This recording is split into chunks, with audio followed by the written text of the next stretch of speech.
Bienvenue dans Sans Stress, votre podcast préféré, le meilleur podcast de football américain francophone. J'ai décidé de dire ça à partir de maintenant, parce que j'ai écouté d'autres podcasts et ils se saucent toujours, donc je pense que c'est important qu'on le fasse. Nomme-en un. Podcast de football francophone, autre que le nôtre.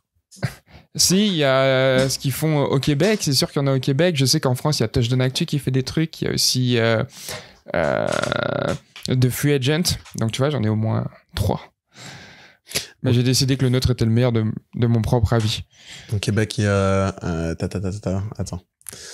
Celui de Charles-Antoine Sinotte. Ouais, non, Charles-Antoine Sinotte n'a pas de podcast. Il y a Prelude Football Podcast, il y a Sans Restriction. Il y a... Si, il est dans un podcast, j'ai vu. Non, il était invité sur Sans Restriction, okay. Prelude Football, mais il n'y a pas son propre podcast. Mais en tout cas, j'ai décidé que c'était le nôtre le meilleur. Après, libre à vous de me faire changer d'avis. Je suis totalement ouvert au débat. Ce podcast qui est d'ailleurs présenté par mon humble ami québécois, monsieur Nicolas Pierre-Mas, receveur à Bishop depuis 3 ans, 4 ans avec la saison Covid, et beau gosse à plein temps, ce qui prend beaucoup de temps et d'énergie. Et ma propre personne, monsieur Léo Sartel, créateur de contenu sur les réseaux sociaux. Et à ça, les amis, d'être un influenceur cuisine, parce que la semaine dernière, j'ai été invité à participer à l'émission Un dîner presque parfait. J'ai dû refuser cette invitation parce que je serai à un match NFL à Francfort, mais voilà, j'étais vraiment proche. T'aurais kiffé me voir faire ça? Absolument pas, tu sais pas cuisiner. En tout cas, on est content de vous retrouver pour un petit épisode à 2. Ça fait un petit moment qu'on ne s'est pas posé. Il y a eu beaucoup de choses qui sont passées depuis le dernier épisode à 2. On va passer à travers ça et revenir sur toutes nos expériences. On a eu récemment comme invité, on a sorti Brian Arelimana, c'était très cool, très bon retour. Et là, la semaine dernière, on a sorti Adèle Bavdil, qui est une de mes connaissances, je dirais pas amie quand même, c'est important de faire vraiment ce point. Mm-hmm. Mais pareil, ça vous a beaucoup plu et on est content. Merci beaucoup. À l'heure actuelle, on a dépassé les 1000 abonnés sur YouTube. Ça fait trop plaisir. On a hit 1000, je pense qu'on est pile à 1000 abonnés. Non, on a dépassé. Je peux te garantir qu'on a dépassé. Je vais te dire le nombre exact même, mais on a dépassé enfin. Donc ça fait très plaisir. Continuez de nous suivre sur tous les réseaux. 1010 abonnés, les amis. Donc merci beaucoup.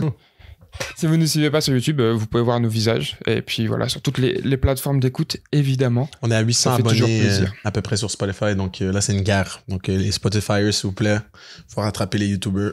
Voilà. C'est ça. Moi, je suis team YouTube, Nick est team Spotify. Ah, ok. On a décidé. Team podcast. Ouais, j'ai décidé. Vas-y, moi, je prends la team YouTube, toi, tu prends la team toutes les plateformes d'audio écoute. Vas-y, on fait ça. Et puis, on fait une guerre de ceux qui ont le plus de follow. Donc, voilà. Selon où vous écoutez, pensez à vous abonner, histoire que le gagnant gagne la guerre. Récemment, Nick, on a eu un petit voyage ensemble. C'était très cool. On est allé aux États-Unis d'Amérique.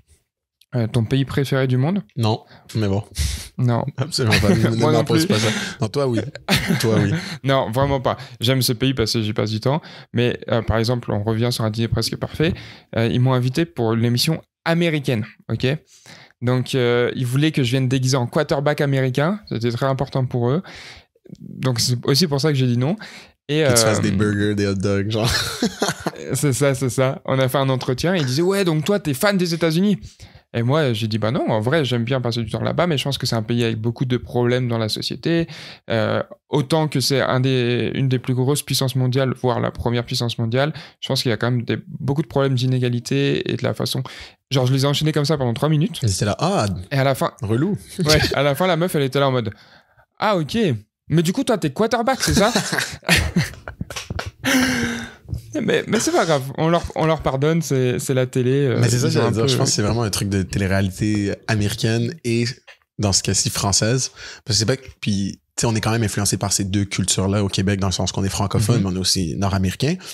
Et c'est pas quelque chose qu'on voit autant dans notre télévision, c'est beaucoup moins stagé, si tu me permets, si tu peux traduire ça, c'est beaucoup moins...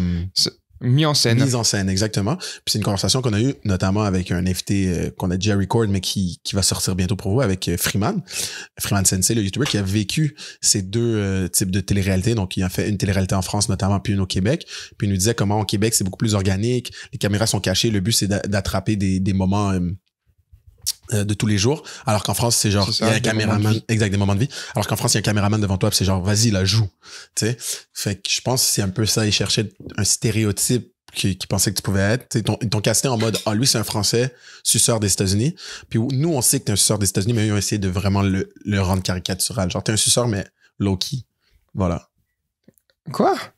Gros, en fait, on a déjà eu cette conversation dans le podcast et je t'avoue que ça commence à me taper sur les nerfs. En fait, je suis pas un suceur. Non, je suis texan, gros. Ok, j'ai grandi au Texas. Ok. Ma famille est au Texas. J'ai un ranch et 3 chevaux. Et voilà. Et c'est juste un truc que toi, tu peux pas comprendre. Tu m'as rencontré plus tard où je faisais genre, ouais, je suis français, mais à la base, je suis texan. Ok, pardon. Bon, ben, je C'est ça. suis content qu'on ait établi ça ici sur le podcast. C'est important que les gens sachent. En tout cas, on a profité des États-Unis, très cool. T'as été gentil et t'es gentiment venu me rejoindre au milieu de ta saison. Ouais. Mon premier bye pour week. C'est ça, pour aller enregistrer un podcast avec Malik Mega, le prochain épisode qui sort sur cette chaîne, qui est un receveur de Montréal, plus précisément de Saint-Jérôme, ok, c'est important de préciser, et qui joue à Penn State. Et du coup, on a pu enregistrer un podcast avec lui, c'était trop cool. On a pu aller voir un match de Penn State. Ça aussi, c'était vraiment très cool, très incroyable l'ambiance. Et on est aussi allé voir un match NFL. On va commencer par revenir un peu sur ce qui s'est passé à Penn State. La vidéo sort bientôt aussi. Donc voilà. T'as fini de plugger tes vidéos YouTube sur le podcast Sans Stress, ça commence à m'énerver. Non, je rigole. Désolé, j'arrête. Oui, c'est ça. Donc, on est allé voir Malik Mega, que j'ai vu sur mon chandail, pour ceux qui regardent en vidéo, mais aussi, notamment, on a pris le temps de record Ben Saint-Just, un épisode qui est déjà sorti, qui a eu beaucoup de succès, puis un épisode qui, pour nous a crédibilisé un peu dans l'espace football francophone, mais aussi football en général, parce que avoir un joueur NFL, c'est pas rien. Oui, on avait eu Junior Rao, mais le fait qu'il était français et tout, on se dit, c'est normal, tu sais, Léo Sartel, un joueur français, mais là, on a eu un joueur NFL, certes, c'est un Montréalais, mais c'est vraiment cool pour nous, là, d'avoir eu 2 joueurs NFL. Puis même si Junior était sur le pathway, puis que c'est vraiment impressionnant dans les vrais, mais là, on a eu un joueur NFL qui start depuis plusieurs années, chose qu'on souhaite à Junior très bientôt. Mais voilà, the sky's the limit, là, bientôt Bill Gates. Après, comment il s'appelle, votre président déjà, là? François Hollande? Emmanuel Macron. C'est vrai, François Hollande. Ouais, François Hollande. J'allais dire Nicolas Sarkozy. Wow, ok, à l'ancienne.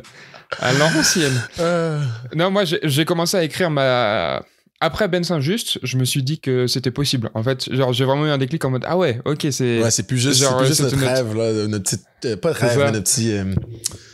notre petit projet qu'il y avait dans nos têtes, qu'on se disait, ouais, un jour, on aura un podcast. Notre petite conversation. Exact. C'est plus un rêve d'enfant, là. Non, ouais, là c'est concret. On a des gros invités de plus en plus et tout, c'est cool. Donc, j'ai commencé à faire ma petite liste d'invités. Donc, je vais les call out pour que s'ils entendent ça, ils viennent.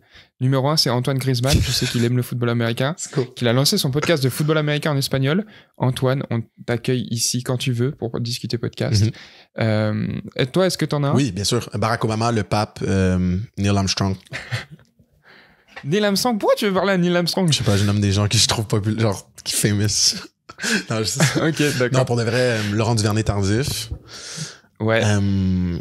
Là, ça, c'est à court terme. Genre, c'est du monde que je pense qu'on peut avoir assez rapidement. Puis c'est rien pour leur enlever. C'est du monde très connu, mais Jay du Temple, j'aimerais bien l'avoir. Oh oui. Kevin Raphaël, Didier Orméjuste. J'oublie son nom en ce moment parce que je suis fatigué, mais... Oh my God. Charles-Antoine Sinotte. Charles-Antoine Sinotte, ouais. Donc, c'est ça. Des acteurs du football québécois. Pour Jay du Temple, par exemple, c'est pas un acteur du football québécois actuel, mais c'est quelqu'un qui est un acteur de la scène médiatique québécoise, qui a joué au foot. Donc, on a cette connexion. Donc, voilà. Ça sent bien. Si vous aussi, vous avez des envies en mode « Hey, j'ai kiffé votre podcast avec Adèle, Ben Saint-Just ou quoi », ça serait trop cool que vous invitez lui. Dites-nous. Et on essaiera de rendre ça possible. En fait, c'est trop cool de pouvoir échanger avec vous, d'avoir vos avis sur les choses. Ça compte beaucoup pour nous aussi. Donc, n'hésitez pas à nous dire ça. Moi, il y a un petit truc que j'ai personnellement. J'aimerais bien aussi inviter, comme on a fait avec Samy, des créateurs. Bon, Samy, c'est plus simple, c'est un créateur de sport. Mais il y a d'autres créateurs que je suis beaucoup, que j'aimerais bien inviter. Donc voilà, laissez-nous savoir si ça pourrait vous intéresser. En tout cas, ce serait une possibilité. For sure. Mais c'est ça. Désolé de te couper, Léo. Ouais, on aimerait branch out éventuellement. C'est sûr que le foot, c'est un peu la base du podcast, c'est un peu comme son feu, si on veut. Mais éventuellement, Léo, qui est un créateur de contenu, ben il y a une connexion avec des créateurs de contenu. Moi, qui est québécois, j'aimerais bien avoir des acteurs québécois, peu importe. Genre, si un jour, on peut avoir un politicien québécois ici qui a marqué la francophonie en Amérique du Nord, moi, je suis chaud de l'avoir. Genre, j'aimerais juste que ça soit une plateforme francophone, ou peut-être anglophone un jour, je sais pas, où on peut avoir des discussions intéressantes sur toutes sortes de sujets, dans le fond. Ouais, non, ce serait vraiment cool. Donc, n'hésitez pas à nous faire savoir. Mais en tout cas, c'est ça. On est parti record 2 épisodes du podcast en Pennsylvanie. Et du coup, à Washington, qui est pas en Pennsylvanie, mais c'est vraiment à côté. On était en Virginie, pour être précis, pour enregistrer ce podcast. C'était très cool. Et puis surtout, on a vu un match NCAA. Toi, c'était ton premier match, No. gros match NCAA Big Power 5? Non, c'est pas mon premier match NCAA Power 5, mais c'est mon premier match NCAA Power 5 qui n'était pas un bowl game, dans le fond. Donc, c'est la première fois que je suis en home field avec les home fans, match de saison régulière, et c'était incroyable. C'était vraiment incroyable. Je pense pas. On se le fait décrire, on se fait dire souvent, non, vous comprenez pas, college football aux États-Unis, c'est la religion, c'est un événement, c'est Super Bowl à chaque game. C'est vrai. Genre, puis on était chanceux, honnêtement, n'importe où, on était à Penn State. C'est combien de personnes il y avait dans le stade, Léo? Ce jour-là, il y avait 105 000 personnes. J'ai jamais vécu ça, être au milieu d'un stade. En plus, on était sur le terrain. Shout out à Léo, Ouais. on a eu des sideline access. Plus précisément, Free Agent, je pense, qui nous a blessé. Média français, c'est ça? Ouais, c'est ça. En gros, Free Agent a fait la demande pour nous. Puis moi, j'avais parlé. C'est plus grâce à Malik, en vrai, on va se dire les choses. Ok. C'est Malik qui nous a plug avec le gars des médias qui était très cool. Dédicace à Greg. Fait qu'on était sur le stade. Bon, premièrement, on avait accès à la loge média. Donc, la nourriture média, très, très cool. Mais en plus, on avait sideline access tout le long de la game. Donc, tu vivais vraiment la perspective d'un joueur au sol par rapport au fait qu'il y a autant de monde autour. Puis, l'ambiance, man, c'est tous des college students ou presque qui crient au meurtre. Il y a plein de jeunes filles, plein de jeunes garçons. Honnêtement, c'était une expérience tout autre. Voilà. Ouais, non, franchement, c'était fou. Puis surtout, faut rappeler que c'était contre une équipe FCS. Donc, c'est genre la D1A, D1B, pardon. Ouais. C'est genre... c'est pas de la D2, mais c'est des équipes qui ont moins de sous, moins d'étudiants, un moins gros programme. Et c'était quand même rempli comme ça. Donc, on imagine les grosses games contre Michigan ou quoi. Ça doit être incroyable. Mm-hmm. Donc, franchement, on a kiffé l'expérience. La nourriture était très bonne. Parce que récemment, on a refait un match NFL, donc plus haut standing. Je trouvais la nourriture beaucoup moins bonne que celle de Penn State. Penn State, c'était vraiment énervé. Je suis d'accord. Il y avait des cookies en forme de pâte de Lyon. Après, la différence, bon, pas la différence, mais il faut... we need to note, le record needs to show qu'on a fait ça aux États-Unis pour le match NCAA. Ouais. Puis le match NFL, on était à Londres. Puis les Britanniques, ils font plein de trucs vraiment bien. Hein, mais la nourriture, je pense pas que c'est pas ça. Non, c'est vraiment pas leur domaine. Non, mais je pense qu'ils l'acceptent. Je pense qu'il y a aucun Britannique qui est en mode ouais, notre nourriture, elle est incroyable. Tu sais, je pense que c'est quelque chose qui est assez accepté dans la culture. Ça veut pas dire qu'il n'y a pas de la bonne bouffe là-bas. Il y a plein de bonne nourriture, surtout à Londres. C'est tellement une ville cosmopolitaine et tout, ouverte à c'est le fait que... Mais c'est leur bouffe traditionnelle qui est pas nécessairement incroyable. Puis là, comme c'était un événement NFL à Londres, une fois par année, ou en tout cas 2-3 fois par année, ils voulaient mettre de la bouffe typique britannique. Ouais, londonienne. Londonienne. Enfin, britannique, whatever. Ouais. Puis c'était pas... J'ai abusé. Wasn't it, dog? Non, c'était pas foufou, mais c'était cool. On va revenir un peu sur ça très rapidement dans cet épisode. Après ce match à Penn State, on est sorti et en fait, moi, j'aimerais vous partager à l'audience quelque chose qu'on a vécu. Je fais 1m87, les amis, ok? C'est en canadien, non pas en canadien, en impérial, c'est 6 pieds 1. Donc je suis quand même une personne assez grande, non. ok? Si. Ouais, mais je veux pas te le donner. On est... ok, pas de souci. On est sorti parce que voilà, ils ont gagné, on est allé visiter la ville, puis c'est une ville étudiante, donc tout ferme à 2h, mais c'est cool, il y a quand même l'activité le soir. On est sortis, les amis, et on était avec tous les joueurs de l'équipe de foot, ok, de Penn State. Il n'y a pas un joueur qui me mettait pas une tête. Je me sentais petit. Genre, je regardais comme ça vers le haut pour parler aux gars et tout. C'est impressionnant. C'est des gabarits impressionnants. 100%. Donc, vous imaginez moi qui fait 5 pieds 9 pouces. En plus, il y a un moment... Non, tu fais 6'2", toi. Ouais, merci, frérot. Qui fait 5 pieds... Ils peuvent aller sur Internet et trouver très facilement ma taille sur les rosters. Mais je fais 5 pieds 9 pouces. Puis, il faut un truc très drôle que Léo voulait pas raconter, mais je vais le faire. Il arrive devant le club, puis il a sa carte nationale française. Ah oui. OK? Puis moi, j'ai ma... Carte d'identité, pardon. Moi, j'ai ma carte d'assurance maladie québécoise. Puis tous les autres gars de l'équipe, ils ont leur carte de la Pennsylvanie, bien sûr. Donc, tout le monde passe. Puis tout le monde passe devant le vigile, pas de problème. Et quand moi j'arrive pour passer, il regarde un peu la carte bizarrement. Je me dis, ah merde, il a jamais vu une carte du Québec. Et il dit, ah, c'est une nouvelle carte, hein? C'est nice. Elles sont plus belles que les anciennes. C'est la première fois que je la vois. Je dis, ah, ok, ouais, non. Qu'est-ce que genre, of course, il connaît les cartes québécoises. C'est vraiment pas si loin. Boum, je rentre dans le club. Léo est derrière moi. Et là, il regarde sa carte. Hein? Parce que, bro, la carte d'identité française, c'est genre plastifié, bro. On dirait vraiment un projet d'art plastique. Après, j'ai une ancienne. Elle date de... Elle a 10 ans, tu vois, faut que je la change, là. Mais on dirait un projet d'art plastique mal fait, genre. Fait que là, il regarde, il est comme, hein? Il monte à son boss. Son boss, il dit, hein? Puis je pense qu'ils ont, genre, ils voulaient pas nous dire que simplement ça avait l'air comme frauduleux. Donc, puis tu sais, c'est un college town, ils doivent en avoir plein de problèmes de jeunes de 17, Non, en plus, aux États-Unis, c'est 21 ans. Il doit y avoir plein de problèmes de jeunes de 20, 19 ans qui essaient de rentrer avec « Ah, je viens de l'Espagne », tu sais. Donc, je les comprends. Mais ils voulaient pas dire à Léo, genre, hey, ta carte est pas mal. Fait qu'ils ont juste dit, pardon, il y a une loi, tu peux seulement rentrer avec un ID de la Pennsylvanie. Léo est comme, ben non, Nick, il vient de rentrer avec un ID québécois.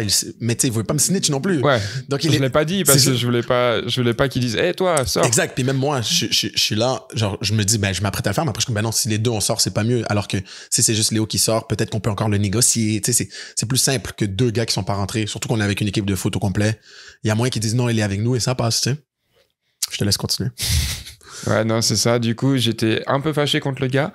Un peu? Je te baisse ta mère! Non, j'étais fâché. C'est quoi son putain de problème? Non, c'est pas vrai, c'est pas vrai. Il l'insultait en français. Thank God que les gars, ils comprenaient pas.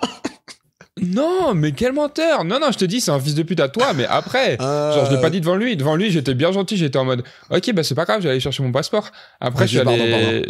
J'ai repris la voiture. Devant lui, mais non, c'est vrai, c'était en privé avec moi. T'es fou. Je suis allé chercher mon passeport. Je lui ai montré, et parce qu'il m'a dit, ouais, il y a qu'un passeport qui pourra te faire entrer, donc je suis retourné chercher mon passeport. Je lui ai montré. Et entre-temps, c'est là où je voulais en venir, je suis désolé. Entre-temps, donc, on rentre dans le club, en attendant, quand Léo dit, les gars, inquiétez-vous pas, je rembarque dans l'auto, je m'en vais chercher mon passeport et je reviens. Léo avait pas encore consommé, il y avait aucun souci. Donc moi, de toute façon, j'ai pas bu, donc... ouais, c'est vrai. Entre-temps, je rentre avec les gars. Parfois, tu bois quand même. Ouais, des fois. Je rentre avec les gars dans le club. Puis, comme je vous dis, tout le monde est 6'2", 6'3", 6'4 au minimum. Puis moi, je suis 5'9". Et c'était fou. Genre, si Léo se sentait petit, là, j'étais tout seul avec que des géants. Moi, j'étais là, j'espère qu'il va revenir. Parce que... Tu m'étonnes. Non, ouais, je suis allé, j'ai fait un petit 15 minutes de route aller-retour. Et je suis revenu avec mon passeport. Et vu que moi, je suis un mec un peu arrogant et qu'il m'avait un peu saoulé, je lui ai montré mon passeport. Et après, je lui ai montré chaque tampon de visa américain que j'avais, visa canadien. Je lui ai dit, regardez, c'est tamponné, hein, j'ai le droit d'être ici. Et il était fâché un peu, le monsieur. Il a dit, ouais, c'est bon, rentre. Donc voilà. Mais c'était une très cool soirée.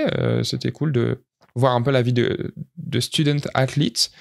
Et on a pu profiter un peu de ça, mais le lendemain, on était déjà très tôt reparti sur la route parce que on a enchaîné donc ce match à Penn State et après on allait voir les Steelers pour le match d'ouverture de la NFL. Juste avant de parler des Steelers, en effet, Léo, est-ce que tu voudrais aborder à quel point tu l'as vécu, les Black Panthers de Thonon-les-Bains, c'est quand même une institution dans la ville de Thonon. Il y a quelques personnes qui vous reconnaissent. Les gens viennent au match. Oh, oui. Bishop, dans la petite ville de Lennoxville, c'est bien connu. Les profs vont dire bon match. Les business locales, etc.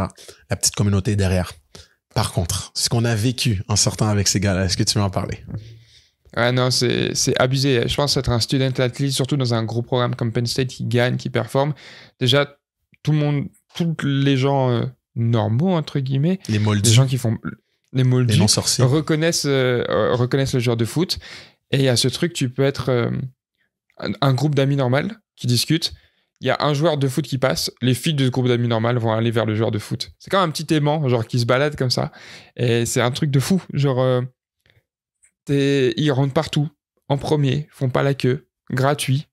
Genre, c'est vraiment ils sont en frère des verres, ils sont en frère des bouteilles. C'est quelque chose. Les vigiles connaissent leur prénom. Genre de loin. Hey, ouais, c'est vrai. Venez. Genre, faites pas la ligne. C'est fucked up. Pour le vrai, genre, on l'a déjà vu ça dans les films américains. Tu te dis, c'est exagéré. Là, on l'a vécu. Moi et Léo, on était mal à l'aise quasiment. Genre, parce que on les suivait. Ils sont avec nous. Mais frère, c'était indécent. Genre, de voir d'autres êtres humains autant fanboy par rapport à du monde qui font juste jouer au foot, alors que les deux, on joue au foot pas au même niveau. Mais tu sais, et jamais on vit des fois des petits privilèges, mais jamais on vit ce traitement-là. J'étais mal à l'aise. Et tu vois que même eux, hein, genre Malik, c'est un gars hyper humble. Tu vois qu'il aime pas particulièrement ça, mais il est habitué, c'est comme ça ici. C'est genre au contraire, si tu dis non, c'est correct, je vais faire la ligne. Ils sont là, qu'est-ce que tu fais, frère? Mais wow, vraiment vie de star. Je peux comprendre maintenant ceux qui finissent par pas faire la NFL.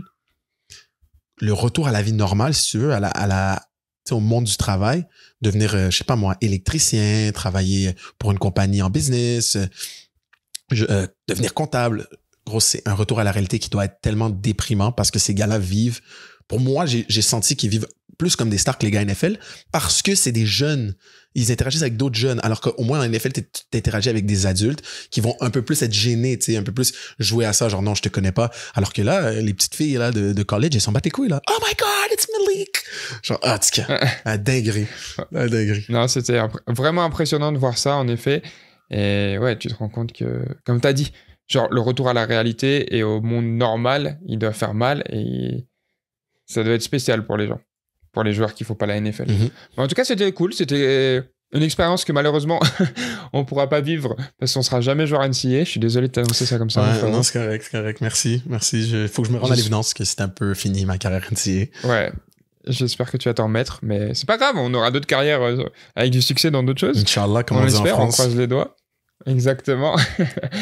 Du coup, après cette soirée, le lendemain, on est directement parti à Pittsburgh pour voir le match le season opener des Steelers.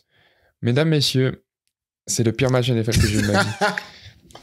Non, faut que je sois clair et transparent. On a eu de la chance, on a eu des places grâce à NFL International. On est grateful, comme on dit en anglais, on est remerciant. Genre, ça fait plaisir. C'est pas remerciant, mais c'est correct. Je sais pas comment on dit. Merde, on est reconnaissant. Voilà. Reconnaissant, le c'est Québec ça. apprend la France comment parler français. OK, le Québec. Mais non, c'était Steelers 49ers. Les 49ers ont éteint les Steelers. Pour faire un résumé rapide, le stade des Steelers, il n'y a pas de speaker à part 3e essai et 20 yards. Il n'y a pas d'activation, genre il n'y a pas de cheerleader, il n'y a pas de jeu à la mi-temps, il n'y a pas d'écran, enfin il y a un écran mais il n'y a pas de truc genre la kiss cam, ou je sais pas, des trucs comme ça. Le stade des Steelers est à l'image de Pittsburgh, OK? Mais Pittsburgh, le stéréotype, là. The Steel City, tu comprends? Blue collar, hard working, OK? Donc, comment on dit ça en français, là? Monsieur, madame travaillant, classe moyenne, qui met ses bottes de construction le matin, puis c'est son suit de travail, puis qui s'en fout de tout ce qui est flashy et bling. On est juste là pour faire le boulot, tu sais? C'est vraiment quand les Black Panthers, ils mettent leur casque de construction, puis ils disent boulot, OK? C'est ça. Pittsburgh, c'est ça l'image, du coup. Puis leur stade, il est exactement comme ça. Sauf que nous, on vient de passer de Penn State, qui était bling, blah, explosion, 6 activations pre-game, il y a genre 6 pre-game shows, la fanfare. La chanson, tout le monde chante. C'est incroyable. Genre vraiment, tu peux même pas aimer le foot américain. Puis juste. Les feux d'artifice. Exact. Juste vivre le moment, tu sais, c'est un show. Puis là, t'arrives à Pittsburgh, puis c'est juste football. Puis tu passes c'est toutes des jeunes de 20 ans sous, puis des jeunes filles, c'est toutes des vieux monsieur de 45 ans qui sont soit avec leur femme qui est autant folle qu'eux, ou qui sont venus sans leur femme, en train de se saouler, puis en train de crier « Yeah, Christian McCaffrey, let's go! » En tout cas, c'était particulier. Ouais, c'était très particulier. Il y a une légende urbaine autour des spectateurs des Steelers qui sont agressifs, qui ont tendance à se battre. Je confirme cette légende urbaine. À peine arrivé, premier quart-temps, il y avait un mec qui s'embrouillait avec un gars des 49ers parce que il faut noter que le stade était rempli à 60%, je pense, voire plus de fans des 49ers. C'était fou. Ils travel vraiment bien, incroyable. Apparemment. On a appris ça là-bas. Ouais. Moi, avec ma grande géographie, j'ai dit à Nick, bah, ça va, c'est genre 6 heures de route. Non. 26 heures de route, les amis. Ouais. Un truc comme ça. C'est ridicule. C'est hyper loin. C'est coast to coast, en vrai. Là. C'est vraiment complètement à l'ouest des États-Unis versus complètement à l'est des États-Unis. Ouais. Donc, ça, c'était fou. Vraiment rempli de fans des Niners. Et ça s'embrouillait. Premier quart-temps, ça disait « Ouais, ferme ta gueule, ton équipe de merde et tout. » Donc, ouais, franchement, il y a des tensions. Je pense que le fait qu'il n'y ait pas d'animation aussi, ça aide. Genre, quand ton équipe, elle se fait frapper et que t'es là, c'est juste une pause pour TV timeout et tu peux juste penser à ce qui s'est passé et t'énerver, tu vois. Mm-hmm. Donc, c'était une expérience. Ouais. Un hot dog, c'est 8$. Une bouteille d'eau, c'est 7$. C'est très, très, très plaisant. C'est vrai que franchement, c'était un peu cher. Puis surtout, on a fait quoi? On a fait 4 heures de route pour y aller. C'est ça. C'est qu'on était vraiment quand même fatigués. 5 heures. On a fait la route tout de suite après Penn State. On a dormi, on s'est réveillé. On a fait la route, je pense, à peu près 5 heures. Ouais. Puis après, là, on a regardé le match. Ouais. On est fou, on a regardé le match. Et après, on est reparti et on a refait genre 6 heures, 7 heures de route pour retourner genre à Washington. Parce que mon vol retour était à Washington. J'avais une pratique le lendemain. Léo, qu'est-ce qu'on devient? Donc, on se plaint de choses qui nous auraient fait triper quand on s'est rencontrés. Non, c'est vrai. Mais je pense pas qu'on se plaint, là. On exposait la situation. Ouais. Parce que quand on a fait le plan, dans la tête, on était en mode « let's go, ça va être incroyable et tout ». Mais dans la réalité et la concret, genre, on n'a pas pu profiter assez. Je pense que on s'est un peu rushé parce qu'on voulait faire plein de trucs. On n'a pas assez profité du moment. Je pense qu'on commence à avoir des opportunités d'expérience, de vivre des expériences qui sont à un autre niveau, si on peut se permettre. Sauf que nos réflexes et notre logistique, et là, je parle pas de la qualité de ce qu'on produit, mais notre logistique de déplacement, d'horaire, de qualité de vie, elle est encore back à quand on n'avait pas d'opportunités et on devait genre se battre pour trouver des opportunités. Donc, on accepte tout, puis on se dit, ben, c'est pas grave, on va dormir 1 heure, c'est pas grave, on va rouler 8 heures. Tu sais, et je pense qu'on doit arriver, et là, on s'ouvre à vous, mais je pense qu'on doit arriver à un point où des fois, il faut peut-être refuser des opportunités aussi grateful soit-elle. Ouais, et aussi grateful soit-on de les recevoir. Tu sais, c'est parce que c'est ça l'affaire, c'est qu'on est tellement fan de foot, puis de cet environnement foot, qu'on se dit, ben, qui sommes-nous pour refuser? Mais je pense qu'on doit commencer à penser à la qualité de tout ce qui va autour de notre sommeil, le confort pour se rendre à un endroit. Parce que là, nous, on fait juste... Tu sais, je vous dis, si moi puis Léo, en 2 jours, on doit faire 6 voyages, on va le faire tant que dans les 6 voyages, il y a une opportunité de record un podcast, une opportunité de faire une vidéo pour Léo, une opportunité de regarder du football de manière cool, une opportunité de compétitionner dans des 1 contre 1.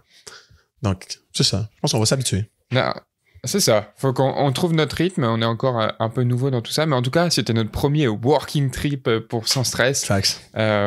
Vraiment trop, trop heureux. Les 2 épisodes sont incroyables. Incroyable. C'est incroyable. Oui. Ouais, c'est mon mot. C'est incroyable au pluriel. Non, les épisodes sont vraiment bien. Hâte que vous découvriez celui de Malik. Puis après ça, on a fait notre 2e working trip très récemment, la semaine dernière. On est allé à London, la capitale du United Kingdom, comme on a dit plus tôt. Et là, franchement, c'est un de mes top working voyages. Bon, c'est le 2e en même temps. Mais c'est non, t'as voyagé plusieurs fois pour Léo Sartell. Oui. C'est juste que t'as jamais voyagé avec toi, moi et tu m'adores, donc même si t'aimes pas ça le dire. Ouais, voilà. C'est exactement pour ça. Non, en vrai, les amis, c'était trop cool.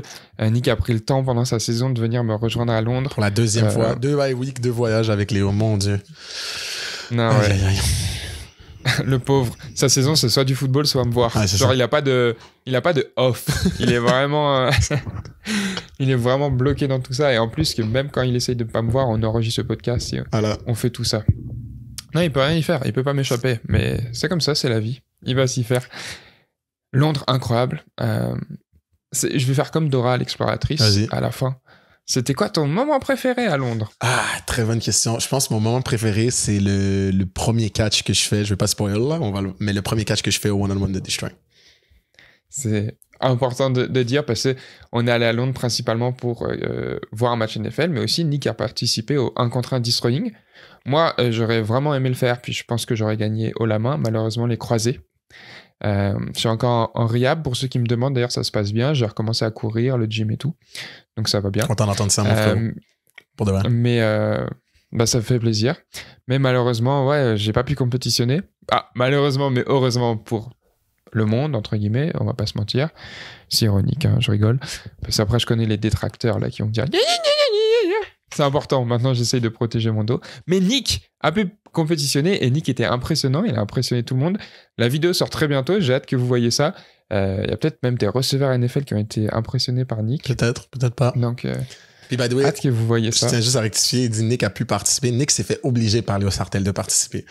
Quand je vous dis obligé, genre, il m'a pas dit Nick, t'es obligé de participer, mais il m'a dit, tu sais, si tu participes pas, ce voyage-là, il vaut pas la peine. Tu sais, il m'a vraiment juste guilt into participating. Puis c'est pas grave, je suis bien content d'avoir fait. En vrai, il y a vraiment eu un message... Il y a vraiment eu un message qu'on soit clair, genre si tu participes pas, je sais pas si on restera à nous.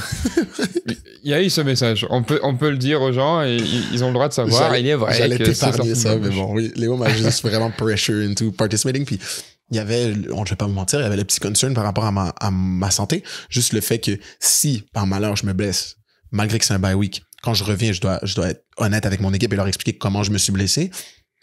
Et je trouve que ça aurait été très peu professionnel de ma part, considérant que je suis sur une bourse d'études. Mais c'est pas arrivé, donc il n'y a aucun problème. Je me suis pas blessé. Tout est bon. Et bon, je peux dire que pendant mon bye week, j'ai continué à faire du football. Donc, si tu vois, je suis un peu mieux préparé que ceux qui n'ont pas fait de football. Voilà. Exactement. Tout ça, c'était juste de l'entraînement en plus. Voilà. Mais cet événement était vraiment cool. On a eu la chance de rencontrer Destroying.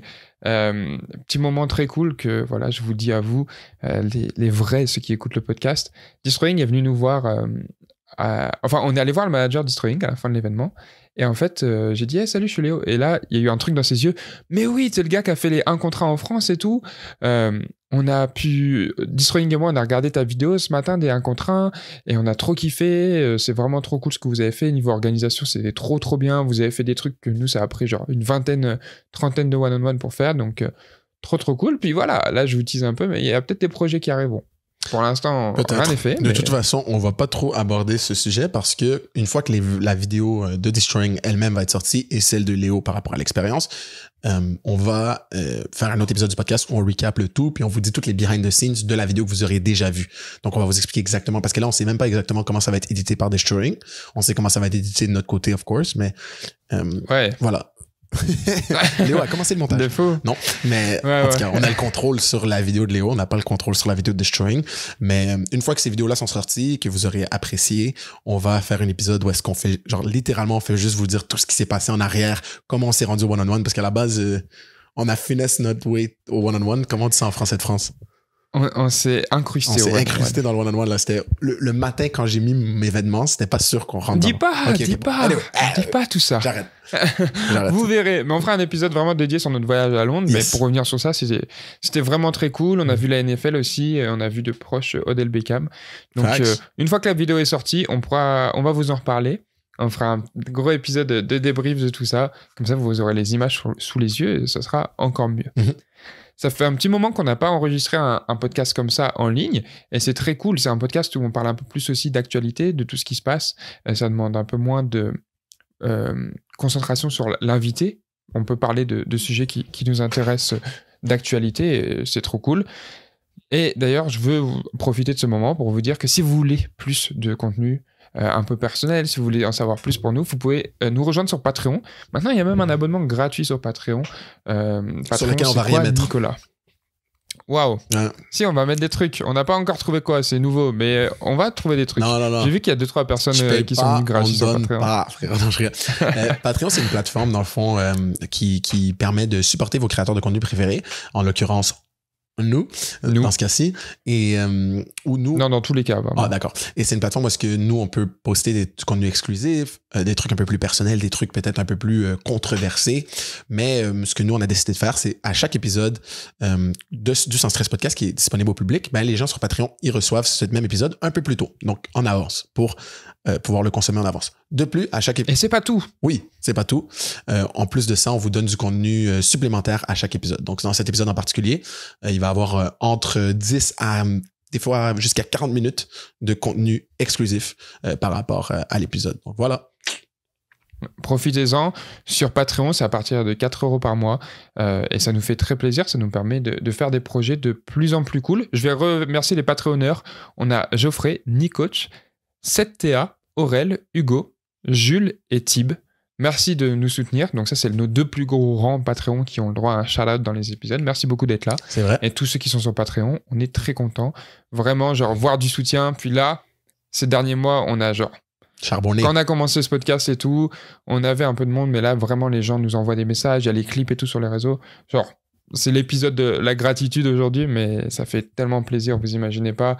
Il y a un peu plus d'1 an, on a eu cette vision en mode on veut faire ça et tout. Et là, on voit que ça commence à prendre forme et ça fait très très plaisir. 100%, ça fait un peu plus d'1 an qu'on a eu l'idée. Comme tu as dit, ça fait seulement 6 mois qu'on a posté la première vidéo.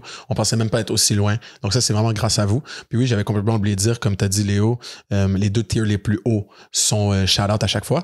Mais aussi, c'est la meilleure plateforme pour communiquer avec nous, pour nous donner des idées pour le podcast, vos ressentis, vos suggestions. Et bientôt, on va avoir de la merch, on vous l'annonce. Ça s'en vient. Puis vous aurez des deals exclusifs sur la merch et des releases en avance. Donc vraiment, c'est comme si vous êtes un fan du Sans Stress Podcast, it's the place to be. Mais très important pour nous de vous dire que si pour X raison vous pouvez pas vous permettre cela, c'est pas grave. À la fin de la journée, vous pouvez nous supporter avec des likes, des follow, en sharant avec vos amis, en commentant, et on va toujours s'assurer que Sans Stress gratuit soit très qualitatif et que seulement pour ceux qui peuvent supporter un peu plus, on offre des choses aussi. C'est pas beau, ça? C'est vraiment important. Non, c'est très beau. Et puis, c'est vraiment important pour nous. Gratuité, accès à de l'information, accès à des conversations, accès à du beau monde. Voilà. On est la voix du public, la voix du peuple. Et on fait ça pour vous avant tout. Et petit dernier truc, moi, je sais que ça m'aurait motivé à rejoindre Patreon. Il y a un groupe chat où tout le monde peut parler et on parle sur le groupe chat. Donc voilà, c'est cool si vous voulez discuter avec nous. On peut faire ça là-bas. Et dernier truc, on n'arrête pas. Le plus haut tier a accès à une rencontre abonnée à chaque mois qui se passe en ligne. Puis c'est vraiment cool. Là, pour l'instant, à date, on fait que discuter, mais éventuellement, quand on va être plus, on aimerait faire des jeux, peut-être stream, faire quelque chose ensemble pour que notre petite communauté puisse pas juste interagir, mais aussi faire des choses ensemble, concrètes. Donc voilà. C'est ça. Donc voilà, c'était la petite partie Patreon. Merci si vous avez écouté tout ça. Petit point d'actualité. On aime le football ici, c'est vrai, on aime le football américain. Et en ce moment, on est blessed, on est chanceux parce qu'il y a la saison NFL plus la saison NCAA. Plus la saison CFL, plus la saison U Sports. Très important. Ouais, très important. Le Canada. Très important. Canada. Au Canada. Mais du coup, moi, je vais parler de la saison NCAA parce que de toutes ces ligues, c'est ma deuxième préférée. Parce qu'en vrai, ma préférée, c'est U-Sport avec Bishop, tu connais, mais... Okay. T'inquiète, deuxième préférée, NCAA. Très important pour moi. Quand on a fait notre dernier épisode ensemble, on avait la hype Colorado, Deion Sanders, tout ça. Malheureusement, ils ont perdu 2 matchs depuis, donc pas de playoff pour eux, c'est un peu plus compliqué. C'est quoi ton avis? Est-ce que tu crois toujours en Colorado? Bien sûr, je crois que c'est incroyable ce qu'ils ont fait. Il faut se rappeler que c'est une équipe qui était 1-11, si je dis pas de bêtises, avant que... Non. Non? Pire. 1-9, parce qu'ils n'ont pas fait aucun ball game, rien. Pardon. Donc 1-9 avant que Deion arrive. Donc juste le fait qu'en ce moment, ils ont perdu 2 matchs, mais je pense qu'ils sont 5-2 ou 7-2, quelque chose comme ça. C'est déjà... 5-2. Ouais. 5-2. C'est déjà incroyable. Puis oui, ils ont perdu quelques matchs, mais il y en a un qu'ils ont perdu par genre 1 point. Puis un autre qu'ils ont perdu contre Oregon, qui est un nationally ranked team, là. Donc, il faut mettre les choses en perspective. Ils ont perdu Travis Hunter aussi. Mais surtout, à la fin de la journée, peu importe le record, déjà, c'est déjà clair que Deion a fait quelque chose d'incroyable en termes de turn the program around. Mais surtout, l'intérêt que Deion a bring back, like college football is back, et c'est grâce à Deion. It's relevant. C'est mainstream media en ce moment-là. C'est dans les living rooms de tout le monde aux États-Unis. Tout le monde tune in pour une game de Colorado. Des jeunes filles vont te parler de Colorado. Il y a des rappeurs, des influenceurs, des comédiens, des acteurs qui se présentent au match de Colorado. It's good for football. Puis à la fin de la journée, certes, bon, c'est pas le Cinderella story où est-ce qu'ils se rendent jusqu'au National Championship, mais de passer de 1-9 à 5-2 et en big time college football à ta première année en train de coacher du Power 5, là. Avant ça, il était à Jackson State. Tout le monde disait, ça va pas translate. Jackson State, c'est de la FCS. Donc, comme tu as dit, de la D1B. Là, il s'en va en D1A. Puis pas D1A n'importe quelle conférence. D1A Power 5. Deion a déjà proved the haters wrong. 12. Exact. Deion a déjà proved the haters wrong. C'est juste que il est tellement hype que là, on move le goalpost. Tu comprends? On n'arrête pas de rendre l'objectif pour dire que Deion n'a pas flop. On n'arrête pas de rendre l'objectif encore plus loin, encore plus loin. Non. Ouais. À la base, les gens disaient qu'il allait même pas réussir à avoir un winning record. Donc déjà là, il a gagné là. Voilà, c'est mon opinion. C'est sûr. Et toi? Non, c'est une très bonne opinion, je suis très d'accord avec toi. Je suis tellement curieux de voir le recrutement de Colorado. Je pense qu'il va y avoir quelque chose dans le football qu'on aura rarement vu. Je pense qu'ils vont avoir la first recruiting class l'année prochaine, c'est sûr. Genre, il y a tellement... Ils ont tous les moyens pour. Il y a la hype, il y a les NIL deals, c'est une bonne équipe, il y a de l'ambiance, il y a du monde au match, il y a des opportunités. Donc, très hâte de voir... ce que va être le programme l'année prochaine. Un autre programme dont je vais aborder, ils ont perdu d'ailleurs contre ce programme de très peu, c'est USC. USC avec Caleb Williams, donc Caleb Williams, quarterback de USC, dont tout le monde parle. Hein. C'est prospect numéro 1 à la draft, un des meilleurs quarterbacks de l'histoire du college football. Ils disent carrément, il a gagné le Heisman l'année dernière, il l'a pas gagné cette année, mais tout le monde dit ouais, Heisman contender, etc. Malheureusement, cette semaine, il a perdu contre Utah. C'était sa 2e défaite, donc sûrement pas de playoff pour USC. Il a aussi lancé 4 picks en 2 matchs, ce qui est quand même beaucoup. Il n'avait pas lancé beaucoup de picks avant ça. Et il y a eu un tweet de la part de Emmanuel Acho, qui est un ancien joueur college football qui est allé en NFL, mais qui n'a pas eu une carrière de fou en NFL, qui a dit, sans espoir du championnat national, Caleb Williams devrait penser à sit-out le reste de la saison. Donc, en gros, à plus jouer et à être un bencher le reste de la saison. Le Heisman Trophy, c'est genre un long shot, donc il a peu de chances de faire Heisman après 2 défaites. Ils feront pas les playoffs college football et il ne jouera pas le ball game. Le risque de blessure est trop élevé par rapport au risque de récompense. C'est quoi ton avis là-dessus? Mon avis là-dessus, déjà, est-ce que ce joueur que tu as nommé, désolé, j'oublie son nom, donc celui qui a envoyé, l'ancien joueur Emmanuel Acho, celui qui a fait le tweet, est-ce qu'aujourd'hui, il essaie d'avoir une carrière en sports media? Journaliste? Oui. Bon, voilà. C'est ça mon avis là-dessus. Mon avis, c'est que c'est un tweet inflammatoire qui fait que les gens vont parler de lui. Inflammatoire? C'est pas grave. Un tweet, qui cherche c'est ça, la merde. Un tweet qui cherche un peu le buzz, qui savait très bien qu'il allait faire apporter une discussion, qu'il allait faire des discussions, des remous, si tu veux, et qui fait qu'aujourd'hui, on parle de lui sur le podcast, le plus grand podcast football au monde. Et, mais surtout, wow, ok. Ça, c'est vraiment, sur plein d'autres plateformes et tout. Puis, c'est une stratégie. Par contre, là, maintenant que j'ai dit ça, si on veut vraiment analyser ce qu'il a dit, on entend déjà depuis quelques années les gens qui disent, bon, quand un joueur, certains joueurs qui ont des grosses opportunités NFL, devraient sit out les bowl games. Si c'est pas un bowl game de college football playoff pour faire le national championship, c'est juste des bowl games tu vois, des bowl games de fin d'année. Je vais expliquer un peu. En gros, à la fin de la saison, il y a 2 bowl games qui sont les demi-finales nationales pour le championnat national de college football. En gros, pour les playoffs de college football, il n'y a que 4 équipes. Donc, c'est très... faut vraiment être top 4. C'est pour ça que Léo a dit tantôt, genre, Colorado a perdu 2 matchs, c'est fini les playoffs. Si tu comprends tous les autres sports américains, tu dis comment ça, 2 matchs seulement? Ben, parce qu'il y a seulement, sur les 137 équipes D1 Power 5, je pense, je dis ça de même, là. Il y a 150, je crois. OK. Ben, il y a 4 équipes qui font les playoffs. C'est ridicule. Donc, c'est ça. Il faut un record de... La plupart des équipes qui font, c'est des undefeated, ou alors ils ont pris une défaite. Contre une autre équipe qui est peut-être undefeated, genre. Exactement. Mais là, quand tu perds contre... même si Utah est rank, ça va être compliqué pour USC de faire les playoffs. Et les autres équipes, pour pas qu'ils soient sans reste, sans rien, ils organisent des bowl games. Par exemple, le 2e de cette conférence joue le 1er de cette conférence. Et ça s'appelle le Orange Bowl ou des choses comme ça. Et du coup, c'est plus des matchs de... En gros, ils comptent pour rien, les matchs. C'est un match, tu joues, mais il va pas compter dans ton record. Il va compter dans ton record de saison, mais ça va pas te faire les playoffs. C'est juste pour un peu... vers Noël, tout ça, divertir les gens et faire qu'il y ait du foot collégial à la télé. Mais il y a des bragging rights, il y a un trophée à la fin, il y a beaucoup d'argent corporatif derrière, etc. Donc, c'est toujours bien de gagner un bowl game pour les institutions. Même être invité à un bowl game, c'est le fun aussi. Les joueurs reçoivent plein de prix parce qu'il y a un gros sponsor derrière, etc. Donc, voilà. Il y a déjà, depuis quelques années, on entend que ces bowl games-là, donc ceux qui ne sont pas les 4 bowl games de playoff, que des joueurs qui sont considérés comme des top prospects NFL pour la saison à venir devraient ne pas les jouer. Parce que le risque de blessure est élevé, c'est un match de foot comme d'habitude, alors que si tu veux, le positif pour le programme est minime. Comme, oui, il y a plein d'intérêts monétaires, comme on a dit, mais il n'y a pas d'intérêt concret par rapport à genre une apparition, un championnat ou quoi que ce soit. Bon, là, moi, je pense que c'est une extrapolation de cette logique de maintenant dire, un joueur ne devrait même pas terminer sa saison régulière. C'est ridicule. À la fin de la journée, moi, je suis toujours plus pro-joueur que pro-business parce que je suis un joueur moi-même. Puis c'est pas parce qu'aujourd'hui, on commence à être un média football que je vais retourner ma veste, mais il y a des limites. Je veux dire, il y a un engagement à avoir. Regarde, je suis sur un scholarship qui n'est même pas proche du montant d'un scholarship NCAA et j'étais pas sûr si je voulais faire cette opportunité du 1 contre 1 qui est comme une opportunité incroyable que le petit Nick tout jeune aurait toujours voulu faire parce que je regardais des trucs de one-on-one sur YouTube par respect pour mon équipe. Parce que c'est ça, je veux dire, à la fin de la journée, je trouve qu'on est une génération, des fois, on oublie c'est quoi les engagements. Genre, quand tu t'engages avec une équipe de foot, tu t'engages à finir la saison si t'es en santé. Il est en santé, donc il va finir la saison. Il n'y a pas de je vais sit out parce que je pense que je vais jouer professionnel. Qui fait ça? Genre, c'est... Ouais.